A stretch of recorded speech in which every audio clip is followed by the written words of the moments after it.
चीन की 140 कोटि की लोक संख्या, और चीन और भारत को मिला दें तो आधी दुनिया।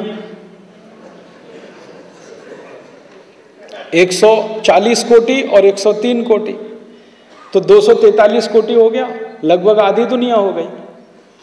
और फिर हमारे पड़ोसी देशों को देखें, इंडोनेशिया 18 कोटि का देश, पाकिस्तान 14 कोटि का देश। 18 कोटि के यूरोप में कोई देश नहीं है।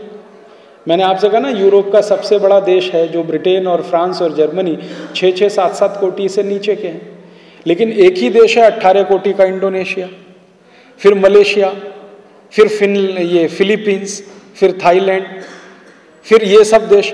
तो ये सब जो एशिया के देश हैं, अगर एशिया को इकट्ठा कर लिया जाए तो ये दुनिया का, एशिया और अफ्रीका, अफ्रीका के देश देखो, नाइजीरिया 19 कोटि का देश, सूडान, लीबिया 12-13 कोटि के देश, और नीचे आ जाइए साउथ अफ्रीका 11 कोटि का देश। तो ये अफ्रीका और एशिया के देशों को अगर इकट्ठा कर दिया जाए तो 3/4 दुनिया तो यही है। और यही 3/4 दुनिया के बाजारों में यूरोप और अमेरिका का माल ज़्यादा से ज़्यादा बिकना चाहिए। ये इसके ऊपर टैरिफ बैरियर ना लगाएं, क्वांटिटेटिव रिस्ट्रिक्शन ना लगाएं, ये 1986 में यूरोप और अमेरिका की सरकारों ने आपस में बैठ के तय किया कि हम कुछ ऐसा कदम उठाएं ताकि हमारे माल पर कोई रोक टोक ना लगे, इन देशों में आसानी से जाए। तो इसके लिए इन्होंने बोलना शुरू किया कि गैट के नियम चेंज करो, गैट के कानून चेंज करो, नियम चेंज करो, पुराने हो गए हैं, 30 साल पुराने हो गए, 35 साल पुराने हो गए, 40 साल पुराने हो गए। नियम कभी बने थे? 1948 में, और बात शुरू हो गई 1986 में। तो इन्होंने बोलना शुरू किया बहुत पुराने हो गए, बदल करो बदल करो बदल करो। तो गैट में आपस में मिलके एक तय कर लिया कि हम अब पुराने नियम बदलेंगे। तो पुराने नियम बदलेंगे तो नए नियम बनेंगे, तो नए नियम बनाने के लिए एक समिति बनाओ। तो एक समिति बनाई गई, उस समिति का अध्यक्ष एक व्यक्ति को बनाया गया, उसका नाम था आर्थर डंकल। वो समिति का अध्यक्ष बना और उसने अपने समिति में काम करने के लिए 20-25 लोगों को चुन लिया कि ये मेरे साथ काम करेंगे। तो वो समिति बन गई, समिति ने काम शुरू किया। समिति ने 1986 में जब ये काम शुरू किया तो दुनिया के सभी देशों के लिए एक प्रस्ताव बना दिया, एक ड्राफ्ट बना दिया। उसी का नाम हो गया डंकल ड्राफ्ट। बाद में उसका नाम हो गया गेट एग्रीमेंट, और 1 जनवरी 2005 से उसका नाम हो जाएगा WTO एग्रीमेंट। जब ये लागू होगा तो अब इसका नाम होगा WTO एग्रीमेंट। ये 3 पड़ाव इसके थे। पहले ये था गेट करार, उसके पहले था डंकल प्रस्ताव, अब हो जाएगा WTO एग्रीमेंट। तो ये जो प्रस्ताव बना आर्थर डंकल के द्वारा, इसमें बाद में कुछ और भी जोड़ हुआ, कुछ घटाव हुआ, तो प्लस माइनस होता रहा। अभी ये फुल फ्लेज होके आ गया है और वही मेरे हाथ में है जो मैं आपसे बात करने जा रहा हूँ। ये जो इन्होंने बना दिया है प्रस्ताव, यूरोप और अमेरिकी देशों के सरकारों के कहने पर आर्थर डंकल और उसके सहयोगियों ने जो प्रस्ताव बना दिया है, इसमें लगभग 2000 शर्तें हैं।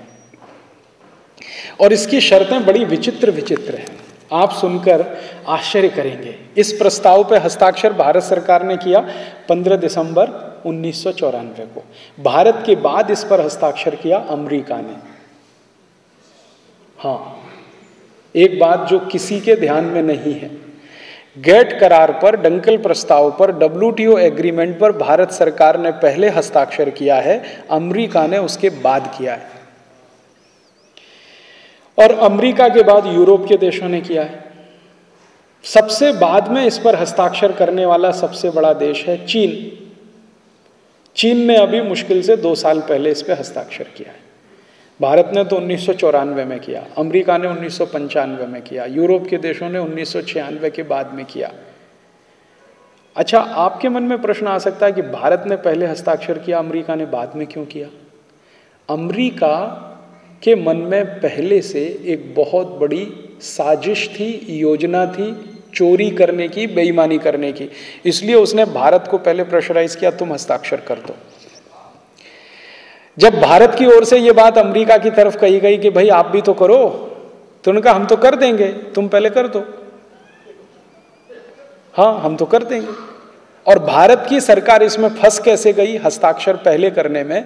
आप याद करिए 1991 में भारत में जब सरकार बनी थी तो भारत की आर्थिक हालत बहुत खराब थी। इतनी खराब हालत थी कि हमारे देश का सोना गिरवी रख के हमने कर्ज लिया था बैंक ऑफ इंग्लैंड से। 47 मीट्रिक टन हमने सोना गिरवी रखा था बैंक ऑफ इंग्लैंड में। 1 मीट्रिक टन में 1000 किलो होता है, 47,000 किलोग्राम सोना हमने गिरवी रखा था। 1 किलो सोना लगभग इस समय 7 लाख रुपए के आसपास है। आप कल्पना कर सकते हैं हमने कितना देश का धन गिरवी रखा था। हालत बहुत खराब थी, हमने कर्जा लिया था, सोना गिरवी रखा था। उसी समय अमेरिकी और यूरोपियन देशों को मौका मिल गया। मौका क्या मिल गया? हमने इन देशों की तरफ भी हाथ फैलाया था कर्जे के लिए। तो इन्होंने कहा तुमको कर्जा चाहिए तो गेट करार साइन कर दो, पहले WTO साइन कर दो। तो भारत सरकार को कर्जे के लालच में फंसाकर इन्होंने ये हस्ताक्षर पहले करा लिया। अच्छा, मजे की बात क्या हुई, एक और इंटरेस्टिंग बात जो शायद आप नहीं जानते, जैसे ही भारत ने हस्ताक्षर किया दुनिया के 77 देशों ने अगले ही दिन हस्ताक्षर कर दिया। हाँ, 77 देशों ने अगले ही दिन कर दिया। भारत ने 15 दिसंबर को किया 1994, 16 दिसंबर 1994 को दुनिया के 77 देशों ने हस्ताक्षर किया। ये देश कौन थे?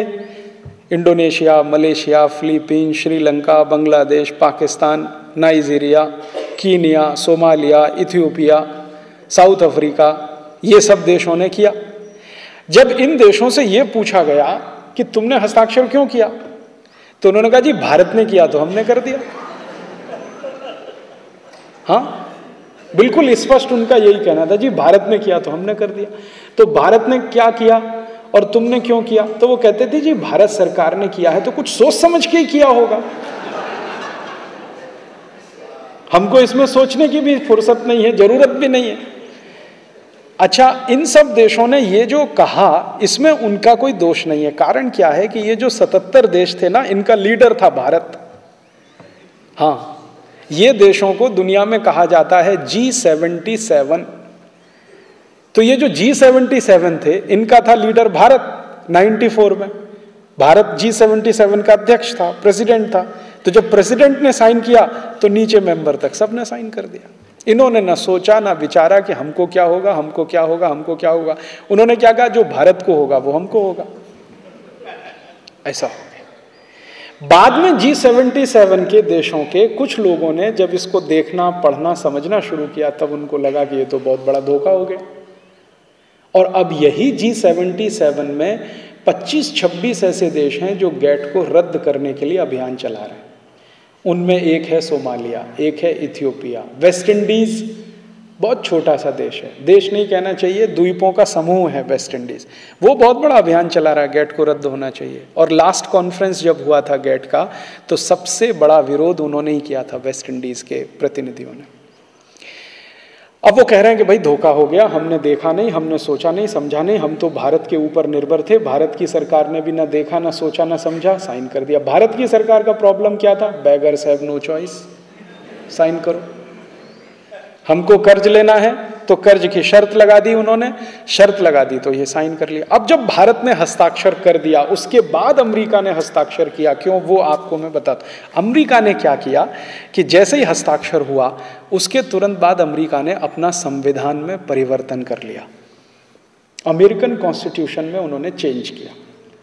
और ये चेंज किया बिल क्लिंटन ने, बिल क्लिंटन के समय में, बिल क्लिंटन ने नहीं, अमेरिका की संसद ने चेंज, उन्होंने परिवर्तन क्या किया, अमेरिकी संविधान में एक प्रावधान डाल दिया जो पहले नहीं था, 1994 के पहले वो नहीं था। 1994 में उन्होंने एक प्रावधान डाल दिया कि आज के बाद, माने जिस दिन अमेरिका के संविधान में ये संशोधन हो रहा है, आज के बाद अमेरिका की संसद का बनाया हुआ कोई भी कानून दुनिया की सभी अंतर्राष्ट्रीय संधियों के ऊपर होगा। इसको अंग्रेजी में उन्होंने कहा, always American law will prevail, always American constitution will prevail, always American parliament will be the supreme. अर्थात अमेरिकी संसद अगर कोई कानून बनाती है और गेट करार से वो मेल नहीं खाता है, गेट करार और अमेरिकी संसद के कानून में झगड़ा होता है, तो गेट करार का कानून बदल होगा, अमेरिकी कानून बदल नहीं होगा, ये इसका मतलब है। ये उन्होंने परिवर्तन किया।